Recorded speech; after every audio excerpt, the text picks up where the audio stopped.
بسم اللہ الرحمن الرحیم نحمدہ و نصلی علی رسولہ الکریم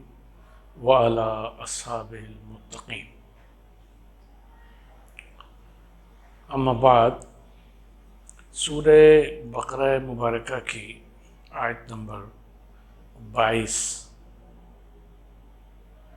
اور 23 کے بارے میں آج ہم کچھ عرض کریں گے، اس کو سمجھنے کی کوشش کریں گے۔ پہلے تھوڑا سا بیک گراؤنڈ ہم عرض کر دیں، اور وہ یہ ہے کہ پیچھے جو آیات منافقین کے حوالے سے آئی ہیں ان میں اللہ تبارک و تعالیٰ نے بارش کا ذکر کیا ہے اور اس کے زمین پر پانی کے بہنے کا ذکر کیا ہے، زمین سے نباتات کے اگنے کا ذکر کیا ہے، اور یہ بتایا ہے کہ اللہ تبارک و تعالیٰ کی جو رحمتیں ہیں یہ کس طرح سے زمین پر آسمان سے یعنی اوپر سے نازل ہوتی ہیں اور پھر انسان کے لیے وہ نفع بخش ثابت ہوتی ہیں۔ اور ہم نے یہ بھی عرض کی تھی خاص طور پہ وَكَصَيِّبٍ مِّنَ السَّمَاءِ جو آئے مبارکہ ہے اس کے ذیل میں ہم نے یہ بات عرض کی تھی کہ یہ تشبیہ بنیادی طور پر بارش کی کہ وہ نازل ہوتی ہے، یہ بنیادی طور کے اوپر اسلام اور اس کی تعلیمات سے متعلق ہے کہ ایک کفر کے اور شرک کے گھٹا ٹوپ اندھیرے میں اللہ تبارک و تعالیٰ نے ہدایت کی بارش جو ہے وہ برسائی، اور جب بادل آتے ہیں بادل برستے ہیں تو ایک حسی مثال دی کہ جس طرح سے اس میں گرج چمک ہوتی ہے تو اس سے ڈرنے کے بجائے اس کو اللہ کی رحمت سمجھ کر کہ وہ زمین پہ پھل اور اجناس جو پیدا کرنے والی ہے، اسی سے دریا بنتے ہیں، اسی سے وادیاں بنتی ہیں، اسی سے نہریں بہتی ہیں، نالے بہتے ہیں، جو پانی بہہ کے مختلف جگہ جاتا ہے،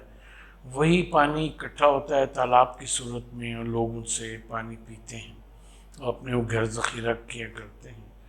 تو اس سے گرج چمک سے ڈرنے کے بجائے اس کو اللہ کی رحمت سمجھتے ہیں مومنین۔ دوسری طرف جو منافقین اور مشرکین ہیں وہ اس سے ڈرتے ہیں اور کانوں میں اپنے انگلیاں دے لیتے ہیں۔ تو یہ سب بیک گراؤنڈ ہے اس کا کہ اللہ تبارک و تعالیٰ دنیاوی نعمتوں کے بارے میں بتا رہا ہے کہ یہ سب کچھ اللہ تبارک و تعالیٰ کی طرف سے ہے۔ اس کے بعد جو رخ ہے یا ایھا الناس اعبدوا ربکم الذی خلقکم والذین من قبلکم لعلکم تتقون، تو یہ رخ پوری بنی نوع انسان کی طرف موڑ دیا گیا اور ان سب کو دعوت دی اللہ تبارک و تعالیٰ نے کہ اللہ کی عبادت کرو، یعنی اللہ کی اطاعت کرو۔ اس میں ہم نے عرض کیا تھا کہ یہاں عبادت کے معنی اطاعت کے ہیں، جیسے سورہ یاسین میں شیطان کے لیے آیا کہ الم احد الیکم یا بنی آدم اللہ تعبدوا الشیطان انہ لکم عدو مبین، شیطان کی عبادت نہ کرو لوگوں، ہم نے تم سے عہد لیا ہے کیونکہ وہ تمہارا کھلا دشمن ہے۔ تو وہ شیطان کی عبادت سے مراد شیطان کی اطاعت ہے۔ اسی صورت سے قرآن مجید کے بہت سے مقامات پر عبادت الہی سے مراد اللہ تعالیٰ کی اطاعت ہے۔ تو اب یہ جسمانی غذا کا ذکر کرنے کے بعد، جسمانی نعمتوں کا ذکر کرنے کے بعد اللہ تعالیٰ نے روئے خطاب موڑا ہے جس کو صنعت التفات کہتے ہیں بندوں کی طرف، اور اب روحانی غذا کا ذکر اس آیہ مبارکہ سے جو آج ہمارے زیر بحث ہے، زیر مطالعہ ہے، اس میں روحانی غذا کا ذکر کیا جا رہا ہے، اور یہ آیت اپنے مضمون کے اعتبار سے بہت سے لطائف کے اوپر مبنی ہے، لطیف باتوں پہ مبنی ہے۔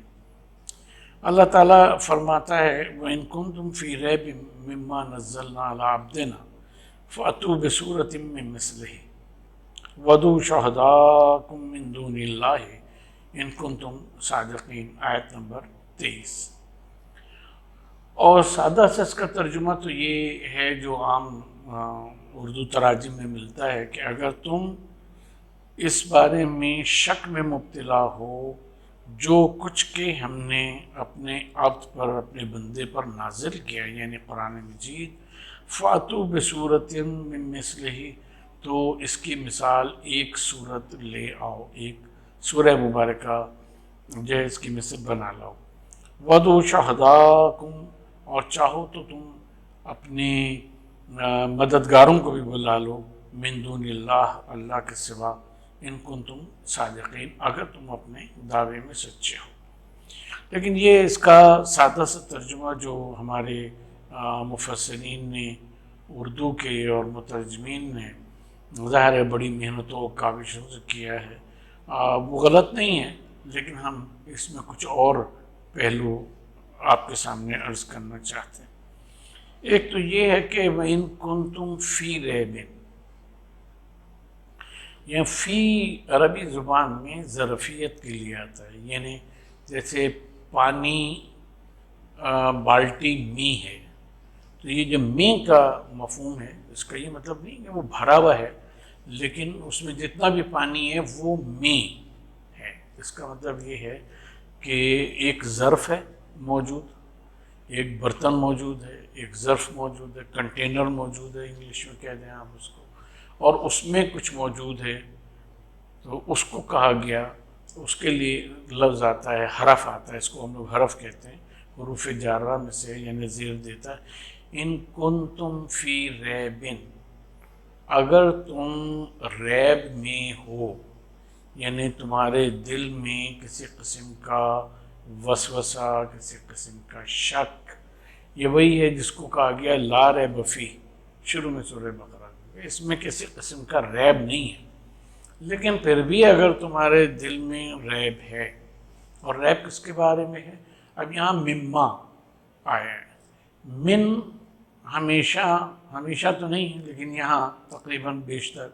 من جو ہے وہ تویز کے لیے آتا ہے، ایک portion of it, a portion of it, مما، ما جو کچھ، ٹھیک ہے، ما موصول ہے، جو کچھ ہم نے اپنے بندے پر، علی عبدنا، ہم نے اپنے بندے پر نازل کیا، اس کے کسی حصے کے بارے میں، اگر تم شک میں مبتلا ہو۔ یہ سورہ مبارکہ مدینے میں نازل ہونے والی پہلی سورہ ہے، اور یہ آیت نمبر 23 ہے، یعنی ابھی وہ بھی شروع ہے، کوئی بہت زیادہ آگے نہیں بڑھ گیا سورہ کا نزول۔ تو اس میں یہ کہا جا رہا ہے کہ جو آپ دیکھیں کہ زباں آور لوگ تھے، جو بڑے بڑے شعراء تھے، اور جو قرآن مجید کا کہنا چاہیے کہ مقابلہ کرنے کے لیے اس کی فصاحت و بلاغت کرنے کا جو لوگ دعویٰ کرتے تھے، وہ مکے میں موجود تھے۔ مدینے میں ایسے سربراہ بردہ شعراء نہیں ملتے تھے، وہاں کیونکہ مذاہب مختلف پائے جاتے تھے، لہٰذا جاہلیت اتنی نہیں تھی، تو اس میں مکے میں بڑے بڑے شعراء تھے۔ تو کہتا ہے اللہ تبارک تعالیٰ فرماتا ہے کہ وَإِن كُنتُمْ فِي رَيْبٍ مِّمَّا نَزَّلْنَا عَلَىٰ عَبْدِنَا، جو کچھ ہم نے اپنے بندے میں پہ نازل کیا، اگر اس کے بارے میں، اس کے کسی حصے کے بارے میں تم کسی شک میں مبتلا ہو، تمہارے اندر شک پایا جاتا ہے۔ اب یہ مما کیوں کہا کہ کسی حصے کے بارے میں؟ اس کی وجہ یہ ہے کہ ان کا دعویٰ یہ تھا کہ نبی پاک صلی اللہ علیہ وآلہ وسلم جو پچھلی کتابیں ہیں ان کو پڑھ کے آپ وہی تعلیمات جو ہیں وہ اپنی طرف سے بیان کر دیتے ہیں، یا یہ تھا کہ کوئی شخص ہے کہ جو رسول اللہ صلی اللہ علیہ وآلہ وسلم کو پڑھاتا ہے، بتاتا ہے پچھلے قصے اور پچھلی تعلیمات پچھلی کتابوں کی، خاص طور پہ تورات کی، انجیل کی، اور رسول اللہ صلی اللہ علیہ وآلہ وسلم اسی کو بیان کر دیتے، کچھ ان کا اپنی طرف سے ہوتا ہے۔ تو دونوں صورتوں میں یہ کلام الہی نہ رہا، بلکہ کلام محمد صلی اللہ علیہ وآلہ وسلم ہو گیا۔ تو اس لیے اللہ تعالیٰ فرماتا ہے کہ اگر تمہیں کسی حصے کے بارے میں، اس کے یا کل کے بارے میں جب تک نازل ہو چکا، تم شک میں مبتلا ہو کہ جو ہم نے اپنے بندے میں نازل کیا، اپنے بندے پر نازل کیا۔ یہاں عبدنا کی بھی ایک لطافت ہے کہ اللہ تبارک تعالیٰ نے عبدنا کیوں کہا۔ ایک تو عبدنا اس لیے کہا ہم اپنے بندے کے اوپر، ہم نے اپنے بندے کے اوپر، کہ وہی ہمیشہ اللہ تبارک تعالیٰ اپنے بندے پر ہی نازل کرتا ہے، یعنی جس کو وہ اپنا بندہ کہے۔ یہ نہیں کہ ہم کہیں ہم اللہ کے بندے ہیں لیکن اللہ تبارک تعالیٰ کی اطاعت تو کرتے نہیں، اس کے احکام پہ عمل تو کرتے نہیں، اور خلوص کے ساتھ اس کو گویا کہ اس کے حضور حاضر نہیں ہوتے۔ تو اللہ تبارک تعالیٰ کے بندے تو ہیں پیدائشی طور پر، لیکن حقیقی طور پہ جب تک اللہ ہمیں اپنا بندہ نہ مانے اس وقت تک ہم اللہ کے بندے ہیں نہیں معنوی اعتبار سے۔ تو یہاں یہ کہا جا رہا ہے کہ ہم نے اپنے بندے پر نازل کیا، گویا اب سیرت بھی رسول اللہ کی زیر بحث آ گئی کہ اگر اس کے اوپر نظر کرو تو تمہیں یہ لگے گا، تمہیں معلوم ہو جائے گا کہ نبی پاک صلی اللہ علیہ وسلم کی جتنی زندگی اب تک گزری ہے ان میں سے کوئی لمحہ اطاعت الہی کے بغیر نہیں ہوا۔ یہاں تک کہ جب وحی نازل ہونا شروع ہوئی اور آپ نے اعلان کیا اپنی نبوت کا، تو اس کے بارے میں یہ فرمایا، اور جو جیسا کہ سورہ اعراف میں آتا ہے کہ فقط لبثت فیکم عمرا من قبلہ افلا تعقلون، میں تمہارے درمیان میں نے ایک عمر گزاری ہے، تمہارے درمیان میں نے ایک عمر گزاری ہے کہ ابھی بھی تمہیں عقل نہیں کہ میں جھوٹ نہیں بولتا، میں سچا ہوں، میں امین ہوں، خیانت کار نہیں ہوں، کبھی میں نے کوئی جھوٹ بات نہیں کی، امانت میں خیانت نہیں کی۔ تو ابھی بھی تمہیں عقل نہیں کہ میں جب تم لوگوں کے بارے میں جھوٹ نہیں بولتا، تمہاری امانت میں خیانت نہیں کرتا، تو اللہ تبارک تعالیٰ کی طرف سے پر میں کیسے جھوٹ باندھ سکتا ہوں اور کیسے اس کی دی ہوئی امانت میں خیانت کر سکتا ہوں کہ کلام میری طرف سے ہو اور میں کہہ دوں کہ یہ اللہ تبارک تعالیٰ کی طرف سے۔ تو یہ تو اس وقت کا حال ہے کہ جب آپ نے اعلان نبوت نہیں کیا تھا، پھر آپ مکے میں 13 سال رہے اور وہ پوری زندگی بھی آپ کی گویا کہ نبوت کے اوپر آپ کی گواہ ہے۔ تو فرمایا یہ جا رہا ہے کہ نبی پاک صلی اللہ علیہ وآلہ وسلم کے اوپر، اپنے عبد کے اوپر ہم نے جو کچھ نازل کیا ہے، اگر اس کے بارے میں تم کسی شک میں مبتلا ہو فَأْتُوا بِسُورَةٍ مِّن مِّثْلِهِ۔ اس آیہ مبارکہ کے اس جز میں بھی بڑی لطافت ہے۔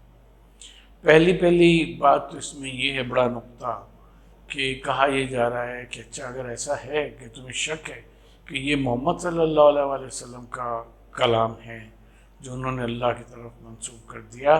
تو یہ تو تمہارے درمیان پیدا ہوئے ہیں، پلے ہیں، بڑے ہیں،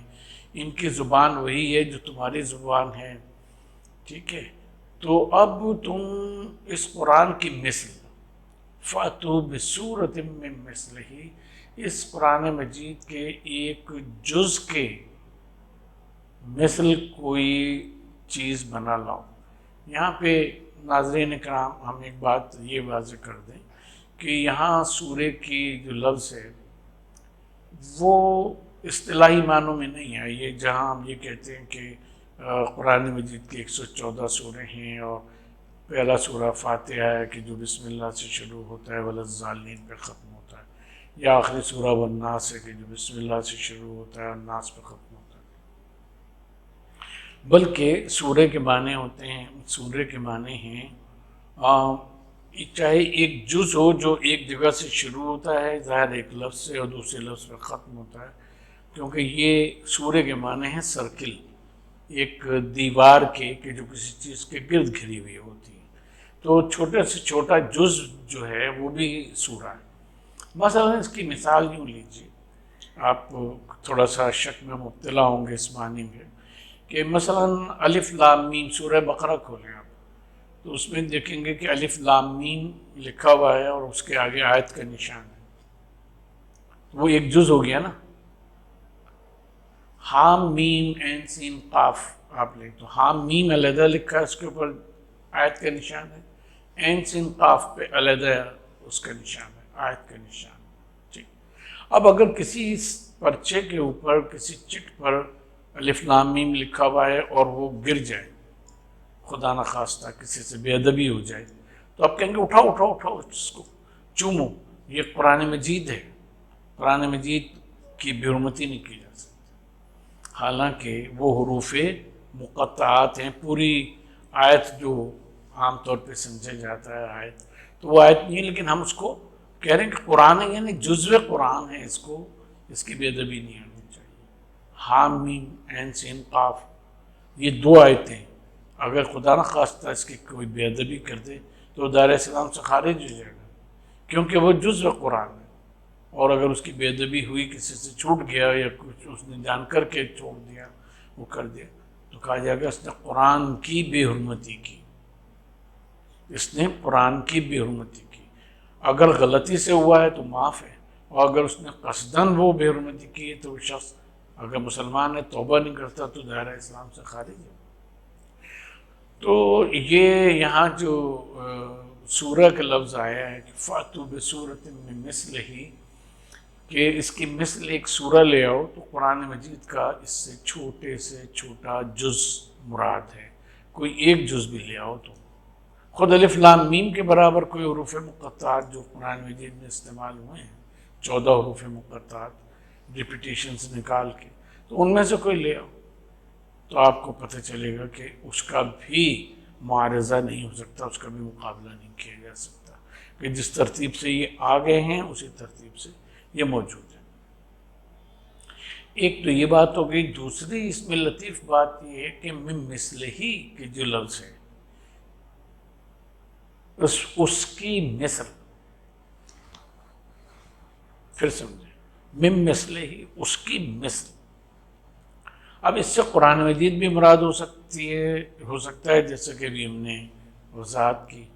اور دوسرے یہ من مثلہ جو ہے یہ نبی پاک کی طرف بھی لوٹ سکتی ہے، یعنی عبدنا کی طرف بھی لوٹ سکتی ہے،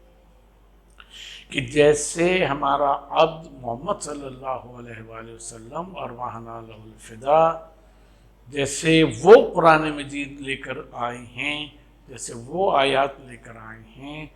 تم میں ان کی مثل کون ہے کہ جو اس طرح کا کوئی کلام جو ہے وہ لا سکتا ہے؟ تو یہاں نبی پاک صلی اللہ علیہ وآلہ وسلم کی عظمت اور عصمت جو ہے اس کو بھی بیان فرما دیا، یہ بھی بتا دیا کہ یہ محمد صلی اللہ علیہ وآلہ وسلم تم کہہ رہے ہو کہ یہ ان کا کلام ہے، تو تم بھی ان کے جیسے بشر ہو، تو تم ہی ایسا کلام جو ہے مثل ہی اس کی طرح کا کلام تم بھی لے آؤ۔ یہ ایک انسان ہو کہ جس کو ہم اپنا عبد کہہ رہے ہیں، کلام ایک لا سکتا ہے ایسا، اور یہ چیلنج کر رہا ہے تم بھی ایسا ایک کلام لے آؤ۔ فَأْتُوا بِسُورَةٍ مِّن مِّثْلِهِ وَادْعُوا شُهَدَاءَكُمْ إِن كُنتُمْ صَادِقِينَ۔ اس جملے کا ترجمہ کرنے میں اور تفسیر کرنے میں علماء نے بڑی محنت کی ہے، لیکن ہمارے خیال میں اگر اس کو تھوڑا سا منافقین اور کافرین کے جو حالات پیچھے آئے ہیں ان کے بارے میں، ان کے تناظر میں اس کو دیکھا جاتا تو اس کا ترجمہ مشکل نہیں تھا،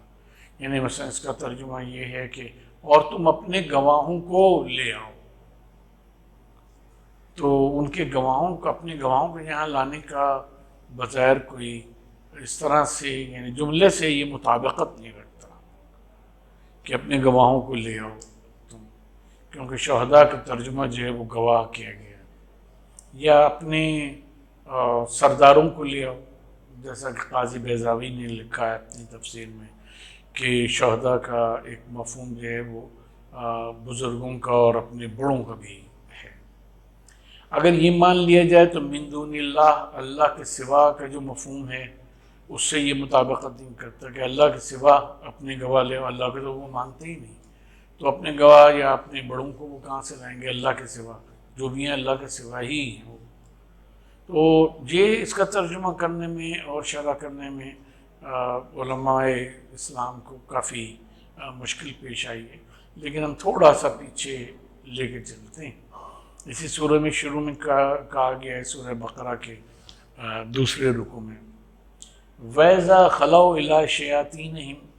قَالُوا إِنَّ مَعَكُمْ إِنَّمَا نَحْنُ مُسْتَهْزِئُونَ، کہ جب یہ اپنے شیطانوں کے پاس جاتے ہیں جن کو بھڑکانے والے ہیں اور کرنے والے ہیں، تو یہ کہتے ہیں کہ ہم تو تم میں سے ہیں اور ان لوگوں سے تو ہم مخول اور ٹھٹھا کر رہے تھے، ان سے تو مذاق کر رہے تھے، مسلمانوں سے تو ہم مذاق کر رہے تھے۔ تو مطلب یہ ہے کہ یہ لوگ باقاعدہ 10-10 5-5 کی ٹولی میں یہ جمع ہوا کرتے تھے، اور وہاں پھر یہ بیٹھ کر اپنے صلاح مشورے کیا کرتے تھے کہ اب رسول اللہ پہ یہ الزام لگانا ہے، نعوذ باللہ، اب قرآن مجید پہ یہ الزام لگانا ہے، اب یہ کرنا ہے اور اب وہ کرنا ہے۔ یہ ساری باتیں جو ہیں یہ آپس میں کیا کرتے تھے۔ تو قرآن مجید کے معارضے کے لیے بھی ان کے جو بڑے بڑے شعراء تھے وہ جمع ہوا کرتے تھے، اور چنانچہ قرآن مجید میں آگے چل کے ایک جگہ پہ یہ آتا ہے کہ انہوں نے گویا کہ مجلسیں گویا یہ منعقد کرتے رہتے ہیں، اور اس میں پھر یہ کیوں کہتے ہیں کہ ما ھذا کلام البشر، کہ یہ اللہ کا، یہ بشر کا کسی کا کلام نہیں ہے۔ تو کہتے ہیں تم لوگ مل بیٹھو اور مل بیٹھ کے کوئی آیت، کوئی سورہ، کوئی جز قرآن مجید کے مقابلے میں بناؤ۔ تو جب ظاہر ہے کہ مل کے بیٹھ کے ہی بنائیں گے تو ایک دوسرے کے گواہ بھی ہوں گے کہ ہاں یہ بات جو ہے نا یہ پیش کی گئی، ٹھیک ہے۔ تو اللہ تبارک و تعالیٰ کا فرما رہا ہے کہ وَدُّوا شُهَدَاءَكُمْ، اور جو یہ میٹنگ کرتے وقت وہاں موجود تھے لوگ جنہوں نے بیٹھ کے قرآن مجید کا کوئی معارضہ تلاش کیا، کوئی شعر، کوئی جملے ایسے بنائے کہ جو قرآن مجید کے مقابلے میں تم پیش کر سکتے ہو، تو ان 8-10 آدمیوں کو بھی تم بلا لو۔ من دون اللہ، کیونکہ اب یہ جماعت جو ہے ظاہر ہے اللہ کے سوا ہے، وہ کلام اللہ کا کلام ہے، اور یہ کلام جو تم پیش کر رہے ہو یہ تمہارے شعراء کا اور تمہارے شیاطین کا گویا کلام ہے۔ تو من دون اللہ کے یہ معنی ہے کہ ظاہر ہے کہ اس میں اللہ کی شرکت نہیں، اللہ کی شرکت اور اللہ کی وحی تو عبد کے اوپر ہے، اللہ عبدنا فَأْتُوا بِسُورَةٍ مِّن مِّثْلِهِ، اور اگر ہو سکے پھر تو تم اس محمد صلی اللہ علیہ وآلہ وسلم ارواحنا لہ الفدا کے طرح کا کوئی کلام لے آؤ، اور اپنے جو گروپ ہے جس کے ذریعے سے تم کلام بنا کے لاؤ ان کو بھی سب کو بلا لو، اور اب بیٹھ کے کمپیئر کر لو۔ اب جائے بیٹھ کے جب تم دیکھو گے کہ خدا کا کلام کہاں اور بندے کا کلام کہاں، تو تم کو پتہ چل جائے گا کہ یہ تمہارا دعویٰ جو ہے وہ ٹھیک نہیں ہے۔ من دون اللہ ان کنتم صادقین، اگر تم اپنے دعوے میں سچے ہو کہ تم قرآن مجید کے مقابل کوئی کلام بنا سکے اور تم اس کے معارضے کے لیے تم لے کر آئے۔ اب یہ بات جو ہم نے ابھی عرض کی، جس تشریح کی کام نے ذکر کیا، اس کو اگلی آیت کے تناظر میں دیکھی تو یہ بالکل بہت زیادہ واضح ہو جاتی ہے، اور اس کا بھی ترجمہ جو ہم عرض کریں گے قواعد کے مطابق، اس سے ہماری اس بات کی تائید ہوگی۔ اگلی آیہ مبارکہ یعنی 24 میں اللہ تبارک تعالیٰ فرما رہا ہے فَإِن لَمْ تَفْعَلُوا وَلَن تَفْعَلُوا فَاتَّقُوا النَّارَ الَّتِي وَقُودُهَا النَّاسُ وَالْحِجَارَةُ أُعِدَّتْ لِلْكَافِرِينَ۔ اس کا پہلا جز بڑا عجیب ہے، فَإِن لَمْ تَفْعَلُوا۔ عربی زبان میں نفی جہد یعنی زبردست نفی کے لیے یہ دو لفظ استعمال ہوتے ہیں، لم کا اور لن کا۔ لم ماضی پہ آتا ہے اور نفی ماضی میں نفی جہد کے لیے آتا ہے کہ ایسا تم ہرگز نہیں کر سکے۔ فَإِن لَمْ تَفْعَلُوا، جب مکے میں رہ رہے تھے، اب اس کا ترجمہ تشریح جو ہے وہ یوں، جب مکے میں رہ رہے تھے اور وہی الہی نازل ہو رہی تھی، وہاں بڑے بڑے ادیب، بلغاء اور فصحاء موجود تھے، شعراء موجود تھے، تو اب یہ لم یہ کہہ رہا ہے کہ ماضی کی بات ہو رہی ہے۔ فَإِن لَمْ تَفْعَلُوا، اور جب تم ماضی میں ایسا نہیں کر سکے، وَلَن تَفْعَلُوا،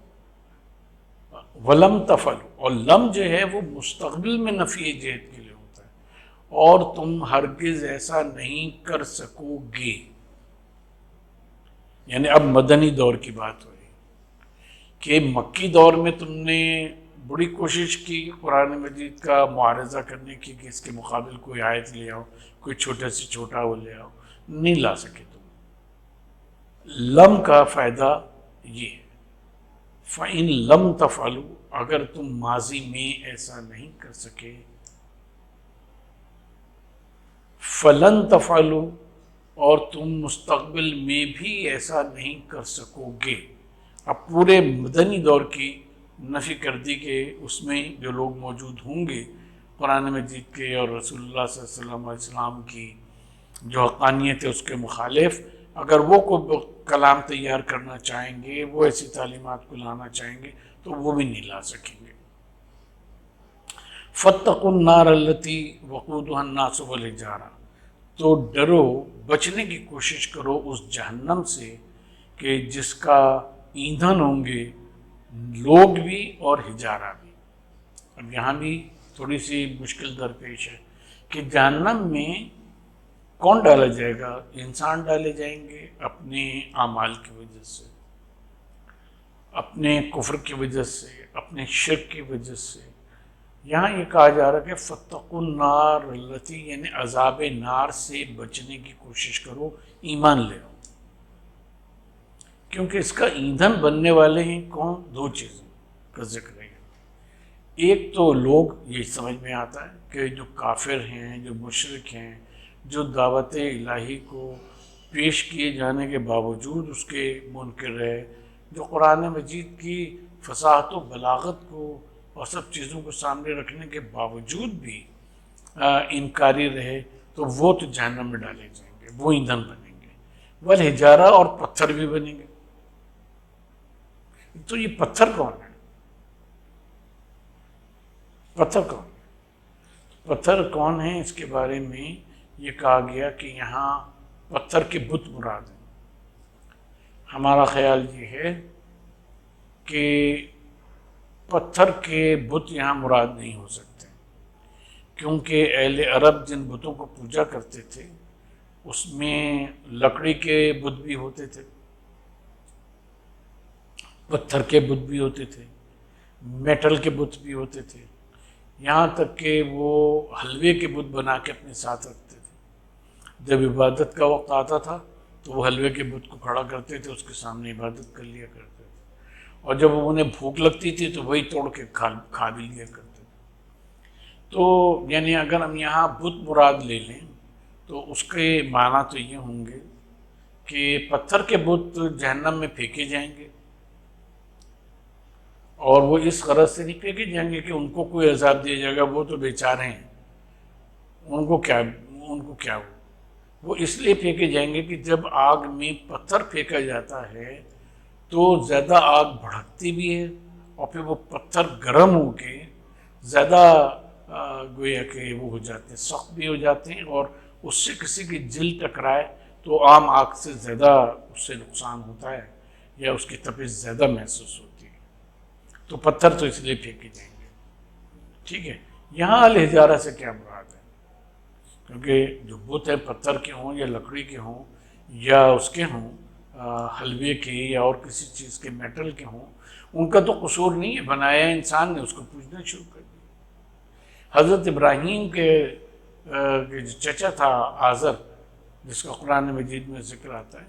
اس کے لیے یہی ہے کہ وہ لکڑی کے وہ بت بناتا تھا، وثن جن کو کہتے ہیں، اور اس کے بعد یہ کرتا تھا کہ اس پہ ریڑھی کے اوپر پش کاٹ کے اس کو بیچا کرتا تھا، اور جب کھانا پکانے کا وقت آتا تھا اسی میں سے ایک دو توڑ کے اور وہ اس میں ڈال دیا کرتا تھا، آگ اسے جلا لیا کرتا تھا۔ تو حضرت ابراہیم نے یہی استدلال کیا تھا اس سے کہ ایسے تم خداؤں کو کیسے مانتے ہیں؟ تو یہ ہے کہ یہاں الحجارہ سے وہ بت مراد نہیں ہے، اور ہم انشاءاللہ اس کی جو تشریح ہے وہ آئندہ نشست میں کریں گے۔ وما علینا الا